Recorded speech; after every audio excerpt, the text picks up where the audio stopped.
Welcome back, my Duelist friends. Casual Duelist here, and actually it's a little off-center, so let's just do that. It is Monday. Happy Monday. Let's start off another great week. I've got 3 more Edison format builds for you guys this week, because number 1, I'm dragging my feet. I really want to get into the new cards for the speed duel section, and right now, so many of you are vibing with the Edison format that it just feels right to continue. Today's deck is another historical deck, and they will be all week. They are all still from the SJC Edison back in whatever that was, 2010. And today we're doing 10th place. 10th place was Rex Mendoza, and Rex Mendoza played one of my favorite early game archetypes, Gravekeepers. So, let's see how he got to 10th. First card he used, got single copy Battle Fader. Now, Battle Fader has always been kind of like that little hand trap during combat that just sort of stops the battle phase and makes a perfect 41st card for this deck. Because this is going to be a 41 card main, and then we're going to go over his 15 extra. But this is great. It helps shut down things and lets you tack out. Next up, we're going to have Gale, single copy, because again, ban list of the time. Great tuner, 3 stars, able to shrink things, very, very useful. Something that Phantom Darkness really made, like this was a sneak tech back then.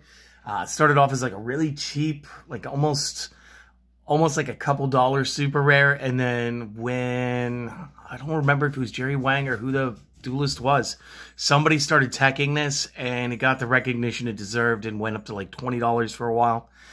The way this card works is you get to activate one of the following 3 effects. When this card is targeted for an attack, you may banish this, draw a card, then end the battle phase, which again acts like additional copies of Battle Fader, so no harm, no foul.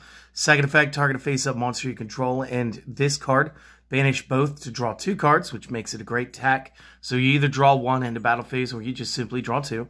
Or last effect, you could target 1 card in your graveyard, banish this, and 1 card from your hand to place that target back on the top of the deck. So again, it has 3 separate uses, and I feel like in modern Yu-Gi-Oh! It's maybe just a little too slow.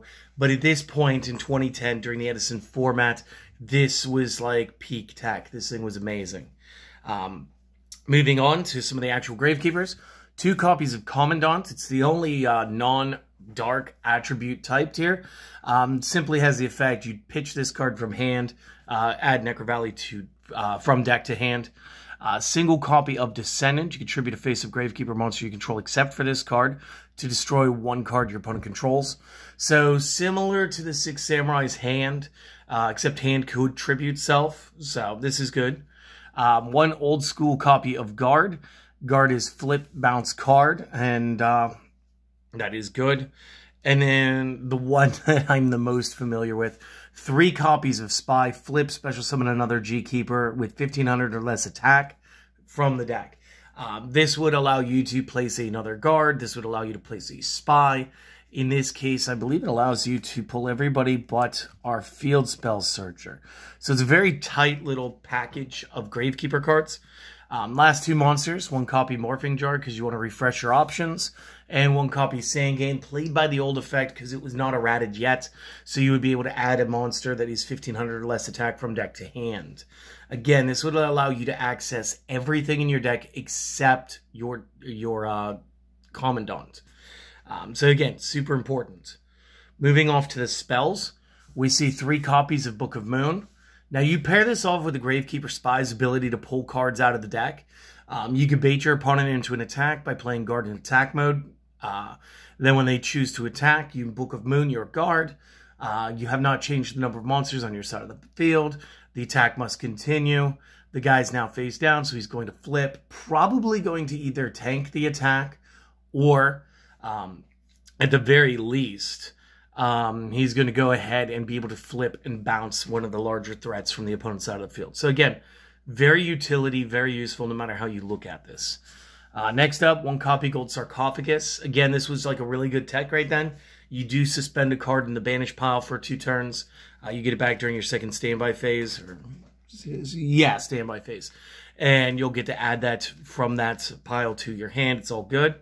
Level Limit Area B allowed for some very good slow your opponent down technique, as well as a copy of Messenger of Peace.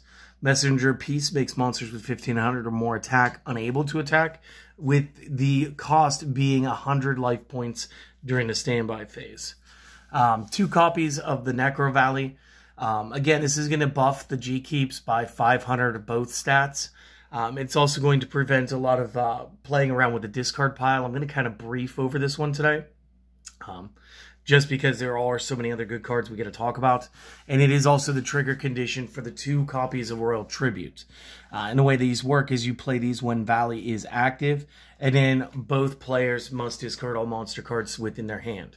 Now, there was a time period where you wouldn't want to play this when Dark World was at its highest, because you're not only triggering their summons, you're triggering the bonus effects against you, because you are the opponent, this is your card effect. He also techs in 1 Smashing Ground, and the part that made this Gravekeeper burn was the 3-wave motion cannons that were in his main deck. So all the stall makes a lot of sense when you realize the point is to win off damage. And the way that the wave motion cannon works, during the main phase, you could send this from the field to the grave, inflicting 1,000 points of damage to the opponent for each standby phase that has passed since it was activated. Now, it has to be my own standby phases. They refuse to put the word counters on this. So what a lot of us would do is we would go to like the D&D portion of our hobby shop. We go ahead, pick up a die, and then every time we went to our standby phase, we would simply just increase the value of the die and know that we were going to shoot for multiples of 1,000. So again, this is the big portion of the strategy. Let me zoom out just a pinch. We're going to have some more cards, and I misunderestimated like my layout pattern. Moving to his traps. 2 copies Bottomless, because it's very tech at the time. 1 copy Ceasefire. So let me talk about Ceasefire for just half a second. This thing was crazy back then. So flip all face-down defense monsters face up, if there were any. You could still just activate it if everything was face up. Flip effects will not be activated at this time. So you stun out things like Raiko's ability, or like the Battery Man's Microcell. Insert other card here. And then you get to inflict 500 damage to your opponent per effect monster on the field, not just the ones that got flipped. So again, we're talking 2 sides of the field, 5 monsters per side, potentially 10 cards that are like this. This could be a lot of damage. This could be like 5,000 damage real quick to the opponent. So again, that's pretty cool. Double Dark Bribe. This tech actually sees a lot of use in this build because it does help defend out the wave motion cannon. You don't care if you let your opponent draw a card to stop that MST or that heavy storm, because there's very limited effects to break back row. This is fine. Next up, 1 copy Gravity Bind, because again, it was just limited at this point in time. Monsters 4 stars and higher cannot attack. Again, later on down the road, when we get to Xyz and Lynx, they do not consider to have a level. This and level limit area B do not affect them, which could make a very comical deck today.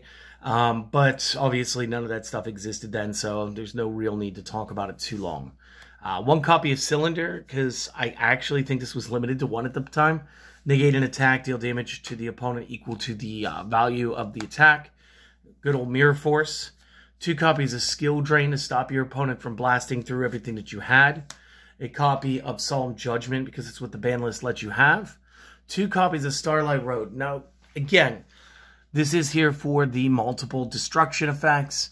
Somebody goes to do something like the Lightning Vortex to break up your spies that are blocking them. Great. Cool. Stardust is going to pop out and get the regular negates. On top of that, we're talking like the Heavy Storm. This is a great way to stop Heavy Storm. Just whatever you need to, and then it does spawn the Stardust Dragon, and since you're very defensive minded right now, this is going to work out perfect. And then last card in the main deck will be the Torrential Tribute, for obvious reasons, my friends. So this is Rex Mendoza's main deck. Again, we're not going to go over the side deck. If you guys want to look that stuff up, you just go to edisonformat.com. You can find all of these deck lists. They are public knowledge. And then you guys give me a second. I'll be right back with the extra deck with a proxy, because like always, I'm missing cards I used to own because that happens. So, 1 second. All right, starting in the side deck with the 2 tech fusions, because it was commonplace practice at this point. 2 copies Chimera Tech Fortress Dragon. Again, gadgets, Machina, these things are still tearing up tournaments, so you do have to have something for them. Going into the synchros, we do have Allied Justice Catastor, great one of. Obviously, anything that's a non-dark is going to get popped immediately. Ancient Fairy Dragon, especially good in this deck. Because again, number one, we could get rid of our opponent's field spell, actually search our field spell, and we get the additional summon every turn. So it's just fantastic. Single copy B-Rose. Again, board destruction, very good stuff. 1 copy Armor Master, because again, you got to remember, we do have that Blackwing Gale in the deck. So that plus any of those 4 stars, and a lot of the Gravekeepers, if not all of these Gravekeepers, were 4 stars. So this would allow for the 7 play to happen very rapidly. And again, he sort of fits in. He can't be destroyed by battle. You've got all this other stuff that's stopping your opponent. Like, it makes sense. It's really going to help set you up for the burn. It may also help set you up to just get aggro or get really aggressive with your plays. Next up on 6 stars, we've got Brynak. Again, this card was, it didn't seem to get as much play as it should have back then, but again, you were able to choose multiple instances of a turn where you were going to utilize this effect. And since you do technically have a Morphing Jar in the deck, it is very possible for you to bounce a couple key things one at a time so that you're not targeting a bunch of stuff. And then flip up your Morphing Jar to get a brand new hand after you've discarded most, if not all, of your hand. So it didn't really slog you out of options either. Next up, Colossal Fighter, because, Dark-Armed Dragon's still kind of a thing. I think he's at 1 at this point. And this is just like if you have time and if you have the space in your extra deck to just put like a 1 of insurance policy in, it's a very safe-minded, professional play at the time period. Next up, Goyo Guardian, because again, Goyo Guardian is like the toughest 6-star. He's not yet needing an Earth Tuner. He's doing a lot of good stuff. He's ripping monsters to your side of the field. He's allowing you to excel at synchro plays. He's doing good stuff. Mistworm, because, I don't think Trishula's around yet. I don't think we made it all the way through the Hidden Arsenal sets yet. But good old Mistworm, able to bounce 3 cards at the same time. Phenomenal 9-star play. 2 copies Stardust Dragon, because, again, number 1, we go back through the main deck. This is exactly how many Starlight Roads we have. We're probably resolving them. In this deck, where we're doing like a burn strategy, you're probably resolving them. So definitely good to pack what you need. And then last up, for what I physically have, is a copy of Thought Ruler Archfiend. Again, when he kills things by battle, you gain life points equal to the original attack it had.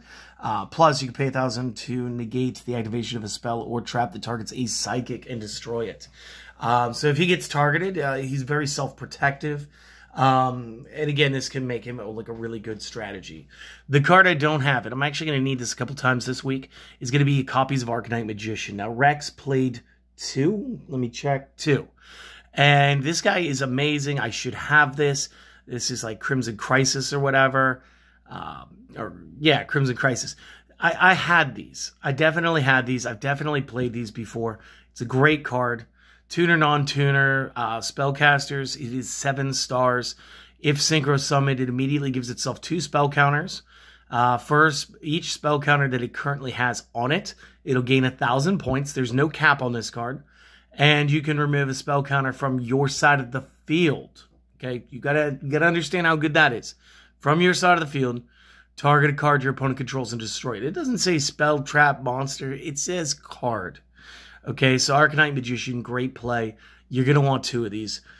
This is Rex Mendoza's deck. Again, this placed 10th in the Shonen Jump Championship at Edison, New Jersey. So, good deck for the time period. I don't think it would stack up super well against what we have today. But there's another 14 years worth of cards in between then and now. So, to be fair. I hope that you guys enjoyed this. If you have, consider supporting the channel. It's as easy as a like, comment, sub. If we've earned it. If we haven't, maybe just give us a thumbs up. Have a great day, and we hope to see you guys again on the next video, okay? See you guys later.